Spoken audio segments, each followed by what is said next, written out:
اور میں آپ کو ایک اوریجنل لطیفہ السلام علیکم. چلو بھائی. ابھی وہ اگلے دن ایک مولانا صاحب نے میرے خلاف کلپ چڑھایا ہوا.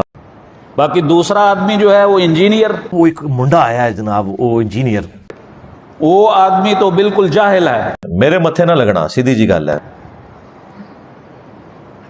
اس کو نہ اسلام کا پتہ ہے ابے سالے معاف کرنا، میں اور نہ دوسروں کا پتہ ہے. اس وجہ سے اس کی بات کو سننا گمراہی. او بریلویوں دیوبندیوں اہل حدیثوں قیامت تک پٹو. یہ لوگ ایسے ہیں کہ مسلمانوں کے ذہن کے اندر اشکال پیدا کرتے ہیں، اس کا حل نہیں پیش کرتے. آواں پھر میں دساں، یہ میں آپ کو پوائنٹ کی بات بتا رہا ہوں. ذرا پوائنٹ آپ نے غور سے سننا ہے. یہ جتنے بھی اس قسم کے لوگ چھوڑے جاتے ہیں نا، سمجھ رہے ہیں نا آپ؟ مرزا غلام احمد قادیانی تھا، غلام احمد قادیانی دجال تے شے کوئی نہیں. مسلمانوں کے اندر شکوک و شبہات پیدا کر دیے.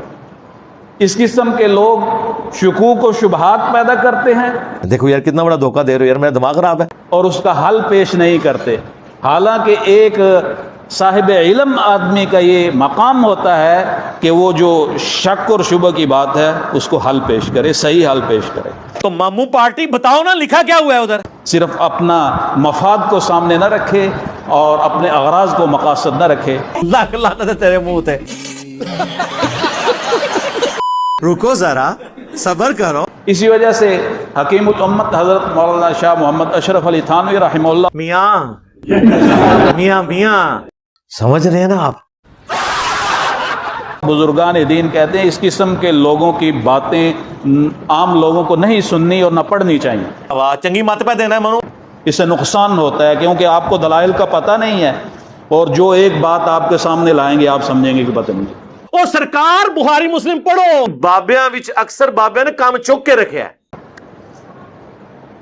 قرآن کی آیت سامنے لائیں گے، آپ کو اس کی تفسیر کا نہیں پتا. اب یہ تو کسی کتاب میں نہیں لکھا. اس کی تفسیر ذرا بیان کرنا حدیث کی روشنی میں تو پتہ چل جائے گا. حدیث لائیں گے، آپ کو اس حدیث کی حیثیت کا نہیں پتا. یہ منکرین حدیث ہیں. یہ حدیث کو روایت کہہ کے تاریخ کہہ کے رد کر رہے ہوتے ہیں. حدیث کہتے ہیں لوگ ان کو لتر مار کے ممبروں سے اتارے. یہ جو روایت اور جب تاریخ بول رہے ہو یہ بخاری مسلم کو کہہ رہے ہوتے ہیں. مولانا شریف کو مسلم شریف سے بخاری شریف سے باہر نکالیں.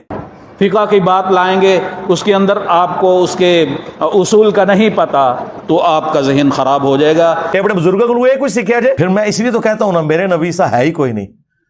تیرے بابے تے شاہی کوئی نہیں، وہ کہانیاں کرا کے ٹر گئے. میرے نبی نے جو بات جتنی تھی وہ بتائی. اس وجہ سے جو مستند علماء ہیں اپنے علاقے کے، اپنے قریبی دارالفتاء کے، ان کی باتوں پر اعتماد کریں، ان کو پڑھنے کی کوشش کریں.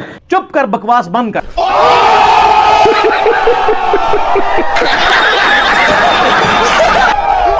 اللہ تبارک و تعالی ہم سب کو گمراہی سے بچائے. ایک غریب اتو بدتمیز.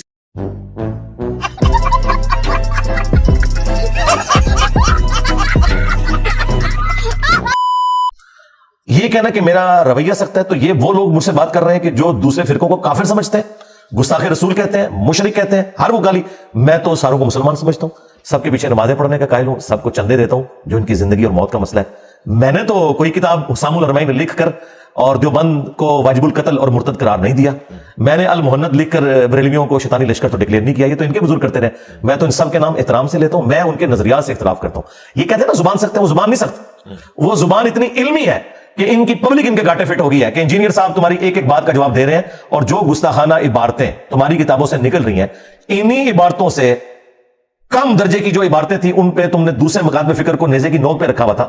کل تک اشرفی تھانوی رسول اللہ کفر شرک تھا، آج چشتی رسول اللہ نکلا ہے تو تم کہہ رہے ہو کہ جی یہ معرفت کی بات ہے. کبھی کہہ رہے ہو کتابیں چینج ہو گئی ہیں. ایک جگہ رکو تو صحیح.